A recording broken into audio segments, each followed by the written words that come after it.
Hello, everybody. Welcome to the 66th episode of the Online Tennis Podcast. Today it's Jack, and I'm joined by Vansh. How you doing, Vansh?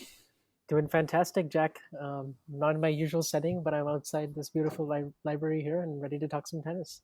It looks lovely, Vansh, I gotta say. I'm very jealous, as I was saying. Super cold here. Looks amazing there. So many reasons to be jealous. Today, though, we are talking about four different tournaments that have went on the ATP and WTA tours, and we've also got the Laver Cups to talk about. I think we'll talk about the Laver Cup first, in fact. The other two tournaments on the ATP side and the WTA side, San Diego, Metz on the ATP side, and Tokyo. And what was it again? Seoul on the WTA side. So we'll just we'll fly through advance. Should we start with the Laver Cup? Sure, let's do it. Yeah, that was the permanent event, so let's go with it. It's kind of interesting where to start here. Probably the main thing, of course, has got to be Federer. I think the first thing I want to touch on, though, because I'm interested to hear your opinion on it, because I'll give you my opinion on it. I would always been quite jaded by the Laver Cup. I always thought it was a bit of a money grab. It maybe still is a money grab, but that's besides the point, because I came away from the tournament feeling like it was an event that was worth watching, was the main point. And I don't think I felt like that in years before, maybe because of the competition as well, of course, because Team Europe have always won it. Sometimes it's not even been close. It's also, I don't know, it feels quite exhibition-y when it maybe should be more competitive given the players and the caliber, of opponent, or the caliber of match we should be getting. Sometimes it feels a little manufactured. This year, I don't know, it didn't at all. It had a different feel. Federer retiring certainly was an event in itself, so maybe that is why I feel like that. Vance, what do you think? Yeah, I had a lot of thoughts on the Laver Cup, particularly last year's. It was a landslide victory for Team Europe, like 14-1, I think, and that's when I really felt like, okay, this format needs a little bit of tinkering around, because the first three editions were, the competition was fairly close. There were things I really liked about it. I loved the behind the scenes access. I think when you strip away, all the barriers and access to players, and you make it in a way where it's super inclusive and you can see behind the scenes, and you literally have the past, present, and the future kind of connecting with each other. And I think the way they build the event is really good, like in terms of the cinematography, the directing, the camera cuts, the angles, the things that you see the players behind, just getting ready before their matches, or the pep talks, or the coaching. I feel like if we're going to do on-court coaching on the tour, it should be, it should have clear audio. You should be able to hear everything, and it makes for really great social media content. So I do enjoy that, and I do enjoy the aspect of the rivals becoming teammates. And it's so cool to see the camaraderie, particularly this year with the big four. And of course, the Federer thing just added so many layers to it, and it just made it so much more exciting. Just the only thing that my only complaints about the Laver Cup before were the fact that it sort of branded itself as an exhibition, but then all the results started counting for ATP results and head to heads, when you have a 10-point tie break and there's no ranking points at stake. So it almost feels like, it feels like an exhibition, but at the same time, the players really care because they don't want to let their teammates down. And it just kind of had a bit of an odd feel to it, because it's like, what are we really branding ourselves as here? Like, are we an exhibition? Are we not? Are we just? And also the fact that the ticket prices are through the roof. Like, they're just so expensive. It's ridiculous. There's no way those are affordable. So yeah, but overall, I walked away with it with feeling like, okay, this is just a regular, this is a good team event to have in addition to the Davis Cup. And the Davis Cup, I always like the home and away tie is better than what it is now. I think that the tradition, it's a shame that kind of the tradition and the history of the Davis Cup hasn't been maintained over the years, particularly because a lot of top players stopped playing. I get all of that, but I may have just gone on a total tangent. But the thing is, I really enjoyed it this year, and that was mainly just because of the Federer farewell, and also because I think the nature of the format is in such a way that it does end up being, going down to the third day most of the time, particularly because the team world does have strong doubles players with Jack Sock, and also you felt like this year was going to be closer, because even though the big four were there, Andy Murray hasn't been the same player for 3 or 4 years now. Federer is on one knee. I mean, Rafa's kind of not been in great shape since Wimbledon, and really just came for Roger to celebrate his farewell. And Novak hadn't played in 2.5 months, and so it felt like it was up for grabs this year. And even their 8-4 lead at the end of day two didn't feel quite safe. there was just it felt like every match was. I mean, they've been close in the past, but there was some stuff that was going on that just made it particularly great. Maybe it was the big four, because for me, Andy Murray playing that match against Minaur, I thought that was one of the matches of the tournament, and I honestly thought Andy for a while could not have been playing better. It's like the hot shots coming off his racket were insane, and I don't say that lightly about Andy. Obviously, you know, I'd rarely give Andy as much praise as that. I don't call him a hot shotter generally, but oh my god, like some of the stuff he was coming out with was crazy. And honestly, I felt like he lost that match because of the injury issue, the cramping that he sustained in the second set. Because he ended up rushing the net in the third tie break, and that ultimately lost him. He had to take on risk where he didn't want to take on risk. So loads of positives for me watching Andy there. I don't really mind that he lost the doubles. Did you get to see that match at all?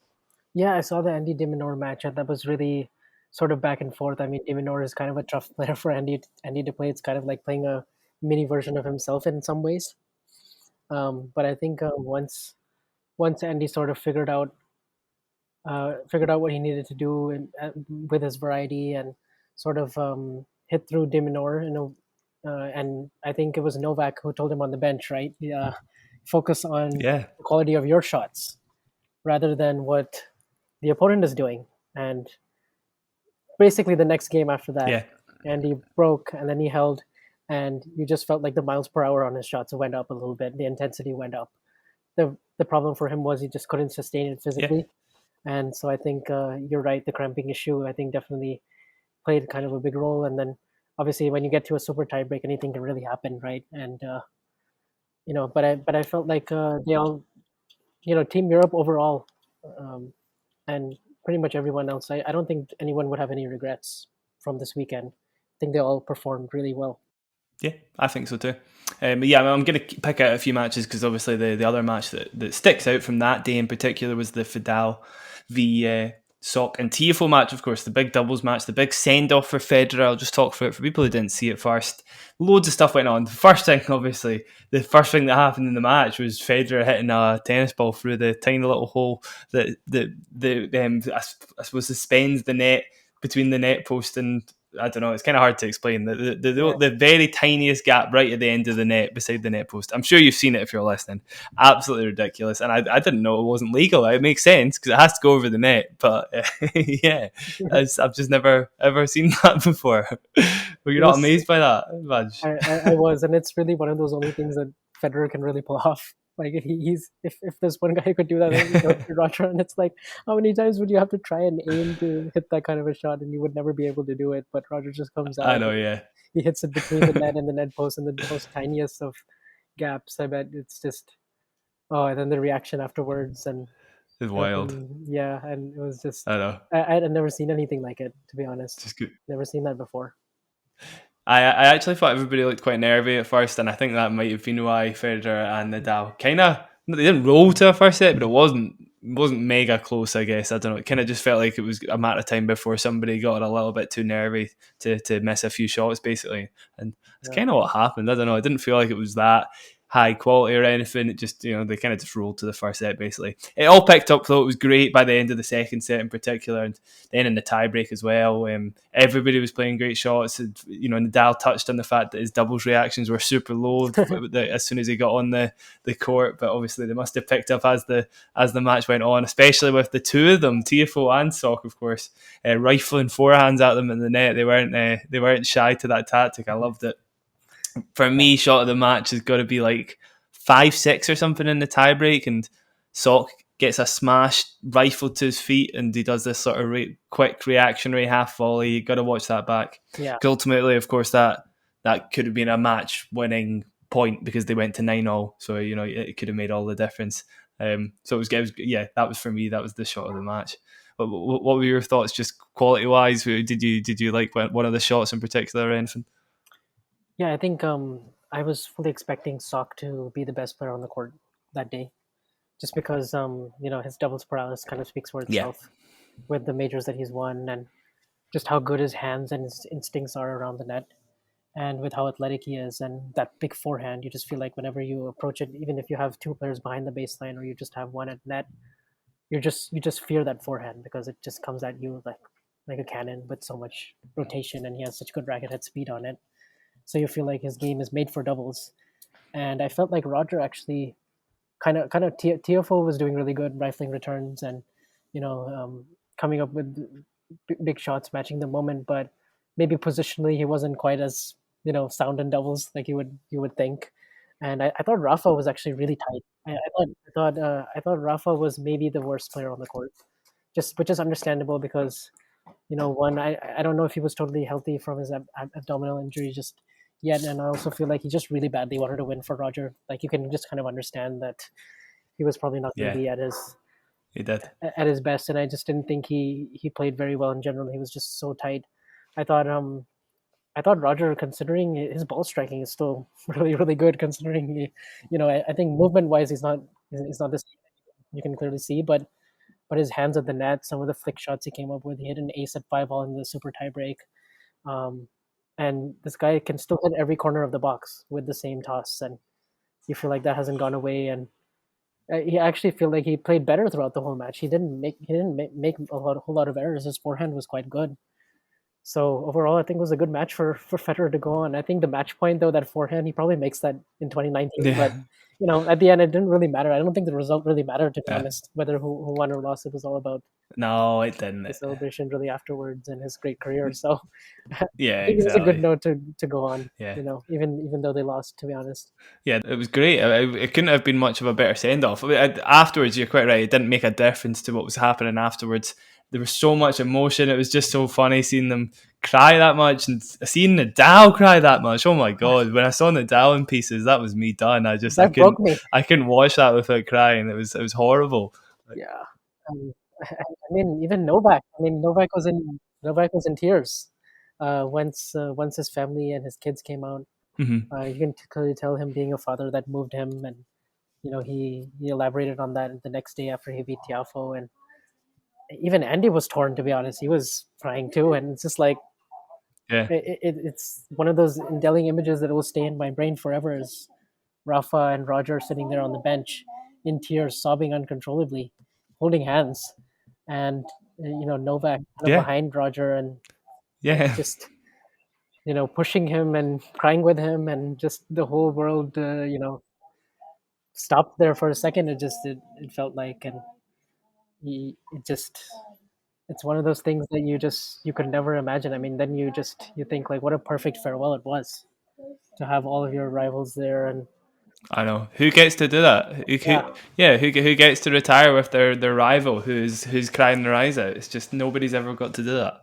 No, it's one of it's the most unique way and most Federer-esque way to really do it, because this is an event that he helped create, and it just feels like he knew exactly what he was doing by making this the perfect retirement spot. To be honest, I think if he had gone to Basel and he just played one match there and lost, and then he would have been all alone by himself on the court. Yeah, It wouldn't have felt great. I think he described it as bittersweet, which is the perfect way to put it. Really. yeah, I agree.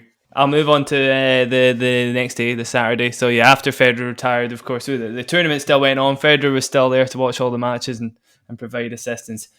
Biggest stuff for me that day has got to be Djokovic's win over Tiafoe. That was the first one. That was an absolute routing, and honestly, kind of supports the idea that Djokovic is still the best hard courter in the world, despite what many people might say about Alcaraz, etc. I mean, the way he played against Tiafoe was just clinical. Tiafoe was, obviously he is still a US Open semi-finalist.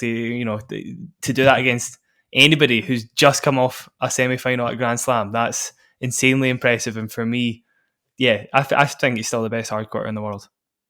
Yeah, there's no question in my mind. That was a perfect performance by Novak.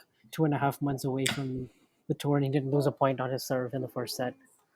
I mean, it was just like every part of his game was just so in tune, and he looked scary good, to be honest, and he just wasn't missing it all from the back of the court. Yeah, Yes, he was serving like his serve was almost untouchable, and it's so difficult for anyone to play him on a slow hard court, especially because you feel like there's just no way through him. And when he's hitting all his spots and he's that precise, there's not much really anyone can do about it on even on a faster court, but on a slow court like yeah, this, it just seems really tough. And it just kind of felt like every single kick serve or any single shot that Tiafoe hit from the baseline, it just stood up perfectly for Djokovic. Like, speaking of the height of the bounce, right? Just felt like everything was sort of between shoulder and Yeah, hip height, which is just exactly perfect for Djokovic. So I never felt like his contact point was ever yeah. taken away. Even when Tiafoe tried to go for the slice and keep it really low, I think Novak maybe missed a backhand once or twice, but apart from that, he was always winning those points as well. So Tiafoe was like, "What do I do here?" Yeah, that's what he does. Yeah, That's what he does. It's just it's crazy, and it's just so impressive.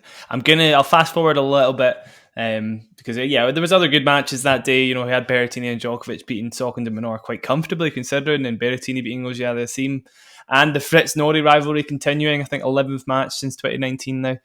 But yeah, we finished that day. I think Team Europe were up 8-5, and going into the Sunday, you know, 8-4, right? the Team World knew they had to win 3 of the 4 matches, so was it 8-4? Sorry, yeah. Either way, yeah, 8-4. You're right, definitely. I wanted to talk about Auger-Aliassime beating Djokovic because, oh my god, that was again. I mean, I've just been praising Djokovic. That match for Auger-Aliassime has got to be one of the best of his career, right? Yeah, no doubt. I mean, he was serving lights out, like 12 or 13 aces, just crushing Djokovic's second serve.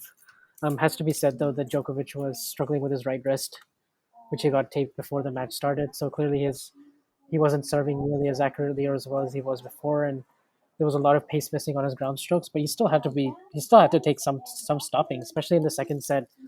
Djokovic, got the break back, and it looked like he was hanging with Aliassime, and anything could really happen in a tie break and then super tie break. So Aliassime played really, really smart tennis. Like, just when he's playing like this, Yeah, just first strike tennis, just serving lights out.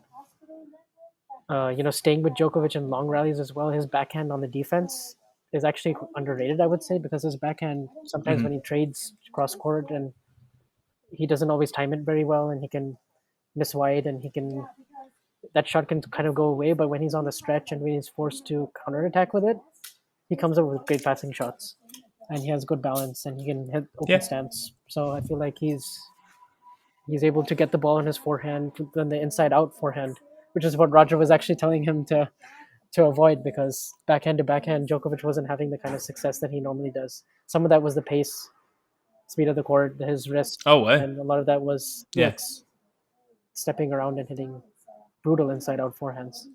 I'd say that's his bread and butter, finding his forehand. So I'm surprised at that, I suppose. But yeah, it makes sense. Federer obviously wouldn't talk rubbish. So yeah, I missed that part of the coaching, actually, whatever you want to call it, the advice. That's cool. I really like that. By the way, I don't know if you knew this. Djokovic should now falls to 30 wins to 1 loss against Canadians. Oh yeah, it was the first time a Canadian ever beat Djokovic. That's right. Yeah. Yeah, I think Milos Raonic makes up most of those losses, but yeah. The last match I wanted to talk about, Vanch, very quickly. I'll move us forward. Is that crazy match that Tsitsipas lost to Tiafoe? How much of that did you get to see?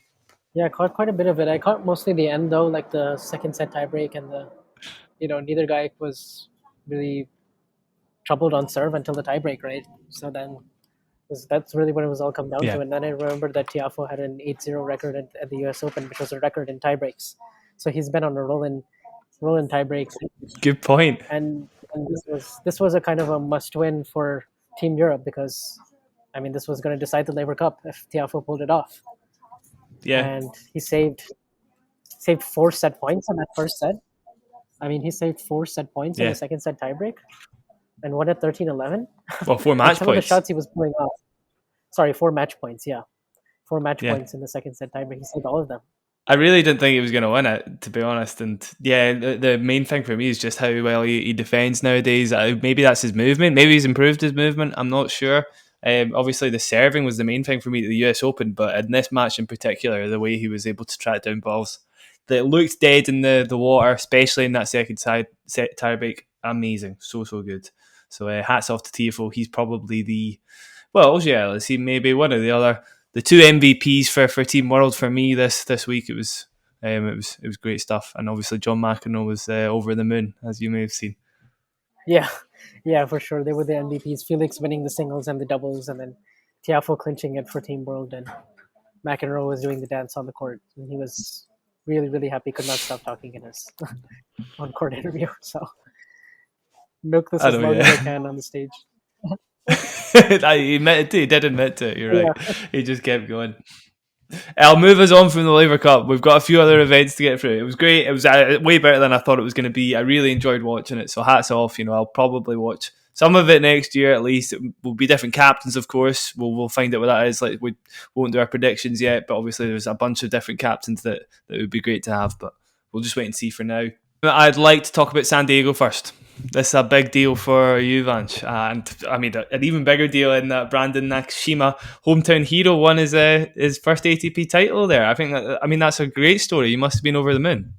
yeah, I was really, really happy for him just because I've known Brandon since he was 10, and I know how hard he works and how much time he's put into this. And I watched him get to two finals last year in Los Cabos and Atlanta, and he came up against Isner and Nori, and he's always played some of his best tennis on hard courts.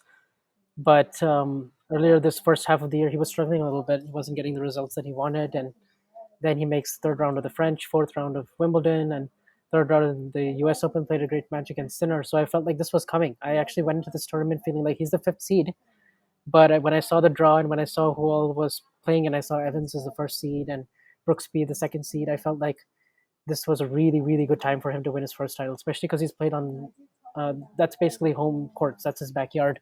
He's played at the Barnes Tennis Center many, many, many times before on the stadium court. So he felt totally at home. He knows the conditions really well. The main thing that stands out for me in his game is he's always had a fantastic backhand. It's world class. Yeah, his backhand is up there with the likes of Nishikori and Goffin. Probably Yeah. not at the caliber of Djokovic or Zverev, but it's a top 8 backhand in the world, no doubt about it. Anything he does with Yeah. that shot, I mean, he can hit it flat down the line. He can trade cross court. He can find angles with it. It's ridiculous what he can do with that shot. But apart from that, his forehand used to be sometimes somewhat of a liability. It was sometimes very spinny, and he couldn't really create pace with it from the middle of the court. But he's improved that so much. He's flattened that shot a lot more. He's got better spacing and footwork now. He can hit through these courts better, and these were slower courts in San Diego. So I was impressed with how well he was building points with his forehand. And then the main thing for me is his Yeah. net play, because he's able to now have such a good transition game where he can finish points off at the net and rely on his hands and his feel. And that's something that Pat Cash, actually, who worked with him in 2020, really instilled in his game, those instincts Yeah. to move forward and finish points. Because of course, when you don't have amazing power from the back of the court, you need other tools in your arsenal to finish points, and Brandon has done that really, really well. And obviously the main impressive thing about me for Brandon is just mentally he's really, really composed out there.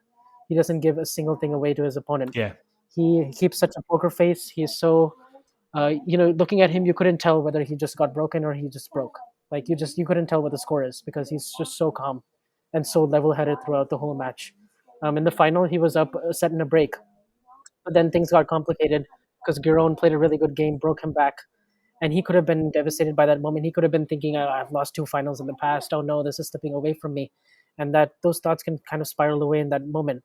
But he kept his head down and he broke right away the next game. And every time he shows emotion, it's always positive emotion. And he was so impressive. And the way he served, and his serve came through in so many big moments in this tournament.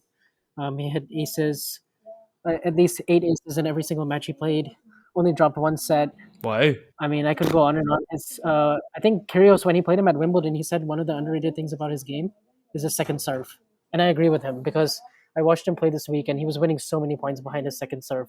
I mean, he even hit a second serve ace on match point, Interesting. like on the tee. And you feel like he's just improved so many things in his game to where now I feel like his average base level is high. I don't think he's like, the top 15 level elite right now. I think he still has good ways to go there, but the fact that he's now got this monkey out of his back and he's lost 2 finals and now won one at a 250, I think he can make a big Yeah. push now and try to get himself seeded for the Australian Open, because now he's 48 in the world and he started the week 69. Yeah.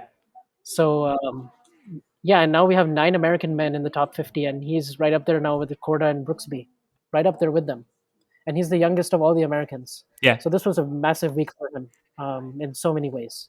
Yeah, and obviously I'm just Yeah. really There's happy no. for him because I played against his brother and his cousin, and I know his family, and yeah, he's a really nice guy. I met him in San Yeah. Diego as well. So yeah, Go, Brandon.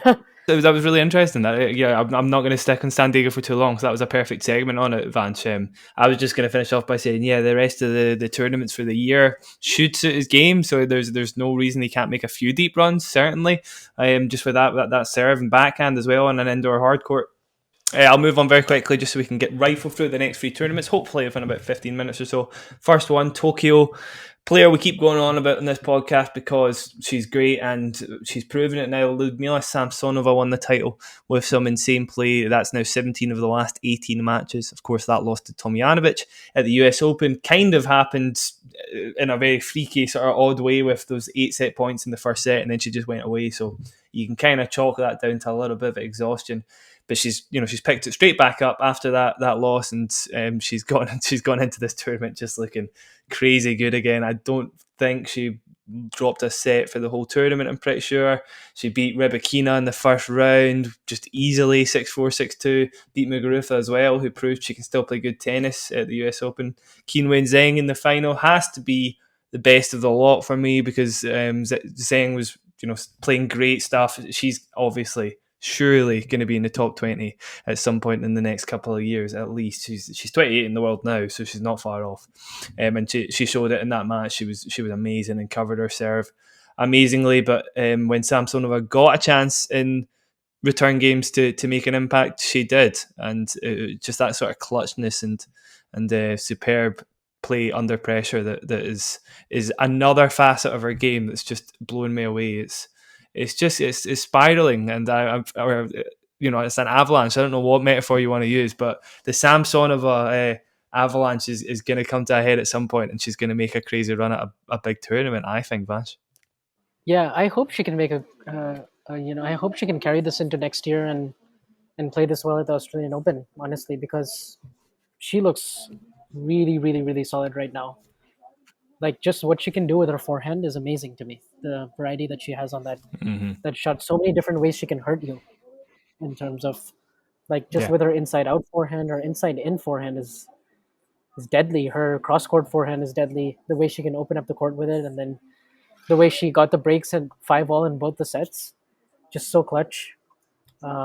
Because I thought Zhang had a really good tournament and she played very well in the final. That was Samsonova's toughest match by far, for sure.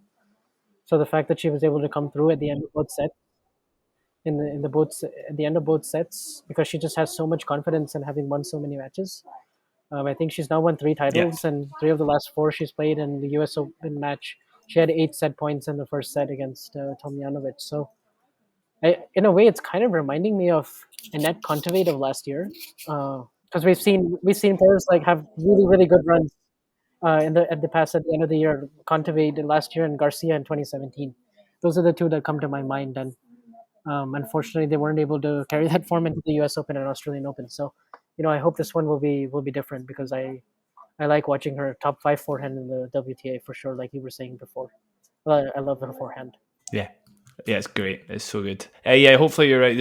There are players that have suffered awful fates from this sort of position. You're quite right, from crazy spikes in form. But I won't get my hopes too high, but she does look like she's on another level for sure. So hopefully she can sustain it. 3 little facts before we move on. The reason that Samsonova says she won the title and has been winning titles recently is her sports psychologist, Claudia Gambarino, is the person she gives credit to. She says she no longer gets nervous on court, which, I mean, she must get a little bit nervous, but I still believe her in some situations, definitely. She looks like she just plays with reckless abandon, basically, and it helps her out most of the time. She said she was in the final today and was playing it like a first round. I buy that as well. She just seems like she's got no fear, basically, at any point in the tournament. So, yeah, that makes sense. Sports psychology becoming a massive thing. Maybe Swiatek started that sort of craze. I don't know. Maybe it's obviously, it was prevalent before that, but I certainly feel like Swiatek is the poster woman for sports psychologists working in a player's favour, right? Yeah, I agree. Ever since she spoke about it really at the 2020 French Open, it just seems like more and more players are willing to talk about it openly and give credit to their psychologists more than they are to the actual coaches. So it feels like mentality plays a really, really big role, particularly especially when you're on streaks like this. I feel like it can be just so easy to one day just wake up feeling really nervous and just have a really bad day. So if you just treat every match the same and you just follow your routines every single day and just treat it like any other first round, which is so difficult to do. But if you have someone in your corner that can help you do that, like, all power to you. That's that takes some inner belief to do that, and introspection. And I think more players are doing that now, so that's great to see. I like this trend. Yeah, I agree. The other two facts before we move on: Qinwen Zheng has now lost to 5 eventual tournament champions this year. That's the third most of any player on the WTA tour. It's That's not too surprising. I know, yeah, it's a decent stat. I liked it.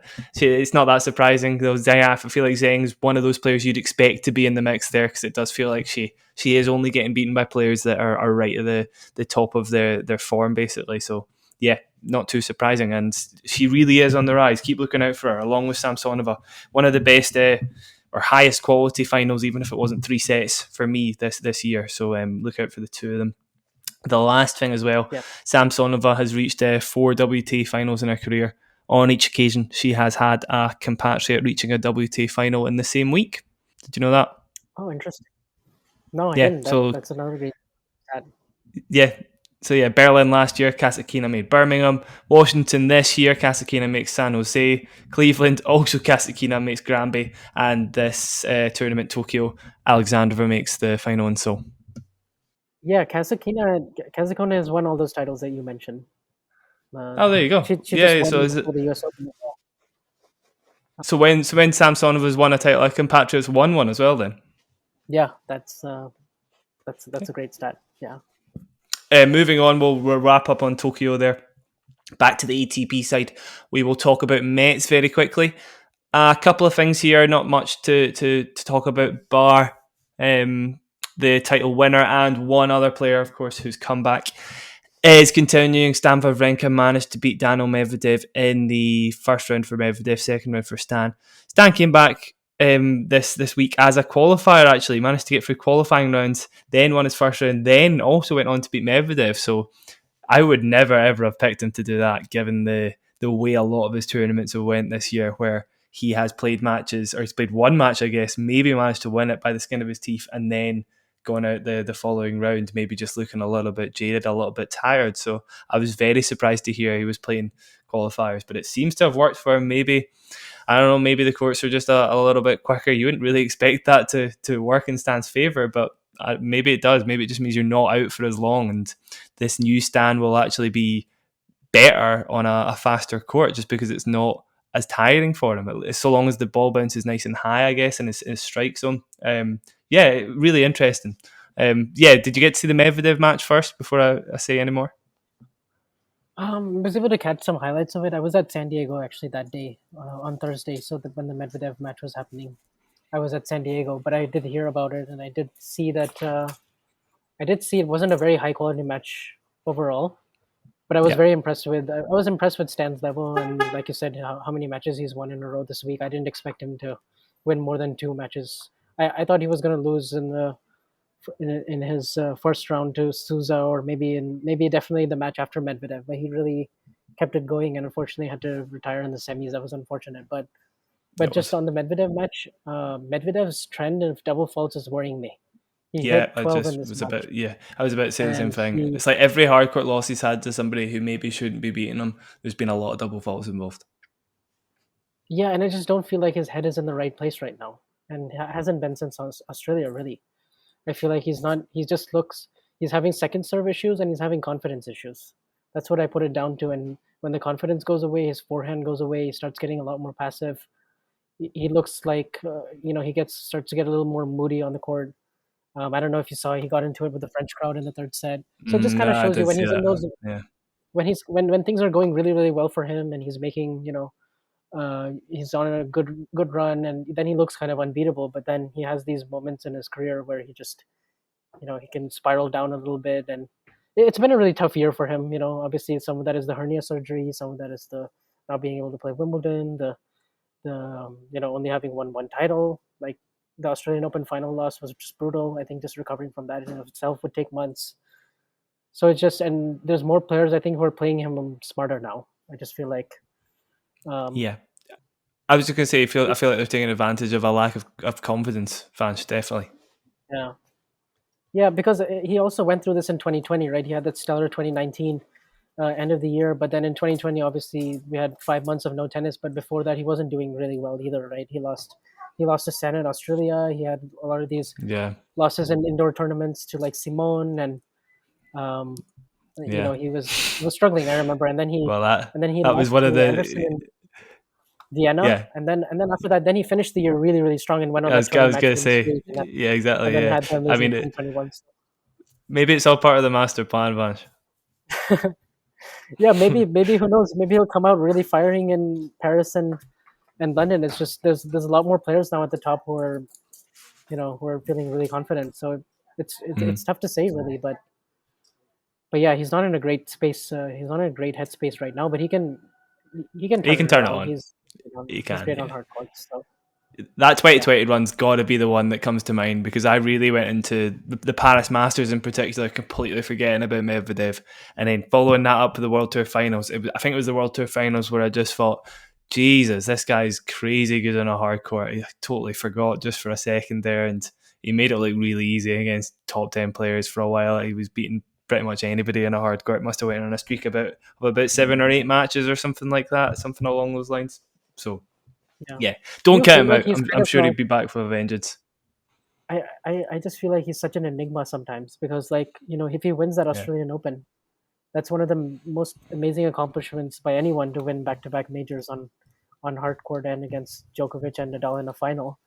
His year looks so different if he Mm. wins that Australian Open final. I just think not having won that match and the way he lost it, it's contributed to so many of these other losses. So yeah, it's just a matter of Mm. like weathering You're right. weathering it and getting like it could be just one match or something that Mm. just turns it on for him in a early round of Paris or early round of the next 500 that he's in, and we could see the old Medvedev again. Yeah. So yeah, Yeah. You're definitely right. Yeah, well, I'll leave Medvedev alone for now. I'll move on to the title winner this week, who deserves a lot of focus. Lorenzo Sonego managed to win another title. I think that maybe his third. Vanch, you'll know, right? Is it third title? Do you know off the top of your head?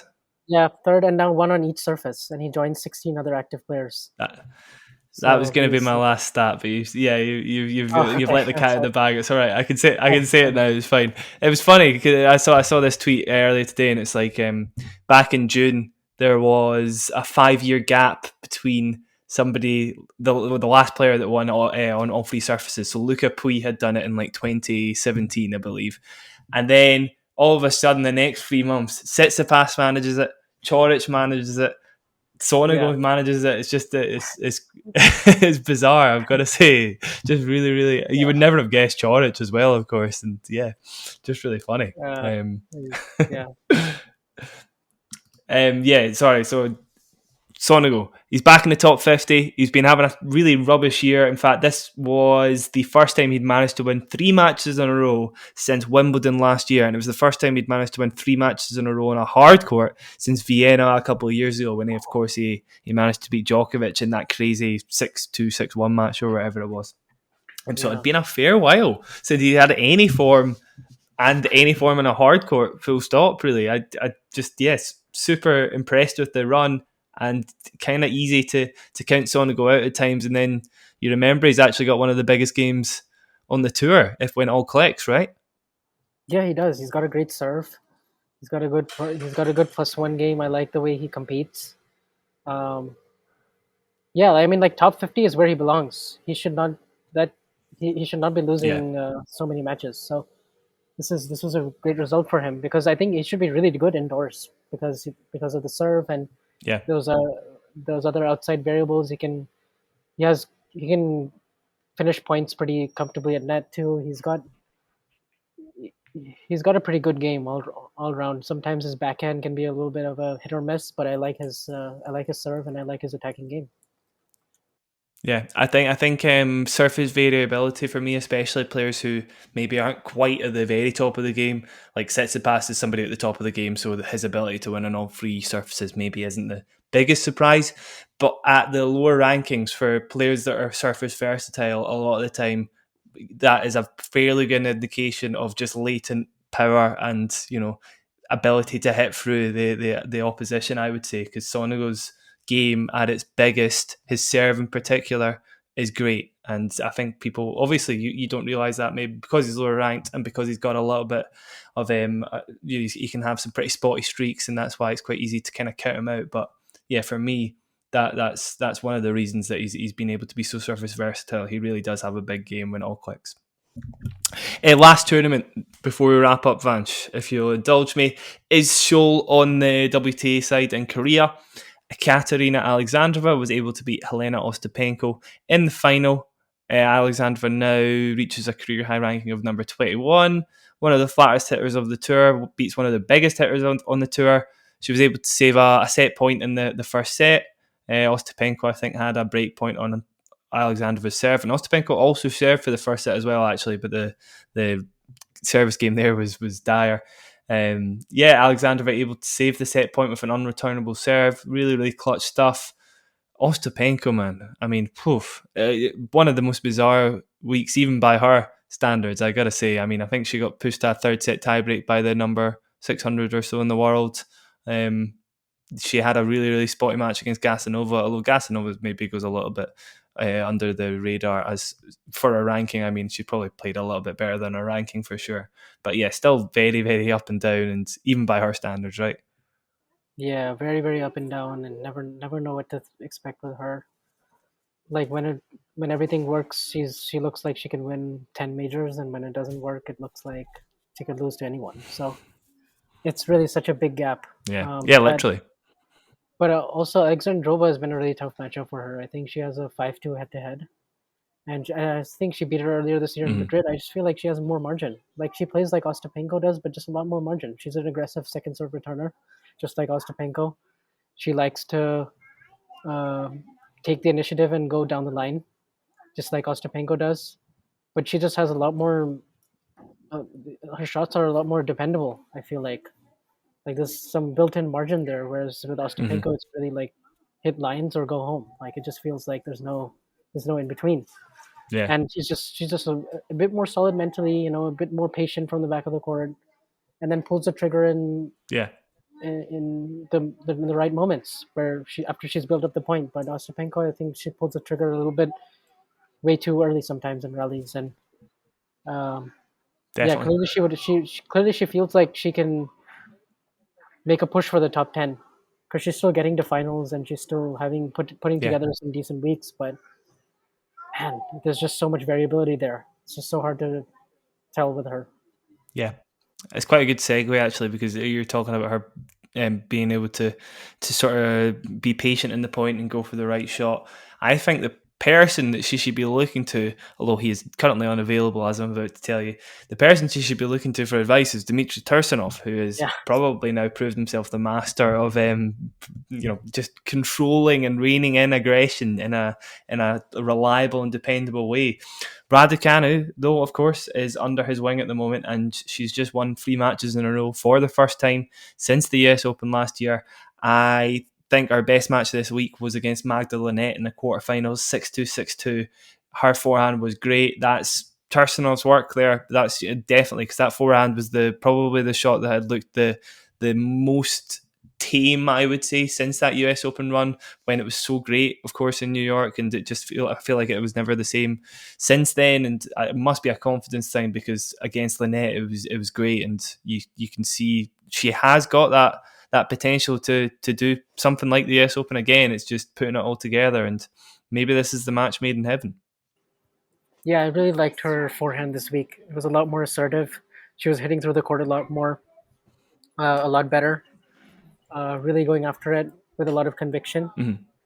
We haven't seen that a whole lot. She's looked underpowered on that wing for a majority of the year, so that's good news. And obviously her backhand is rock solid, but I just feel like just the main thing for her is just physically, putting in the work, right? I feel like that when she gets stronger physically, that'll solve a lot of the problems that she's had this year. Because I think fitness is her number one Achilles heel at the moment, and that came to bore in the semis, unfortunately for her, because she was up a set in a break, she had to retire. Of course, it looked like she was gonna win that match, and then just wasn't able to really move after that. So, tough.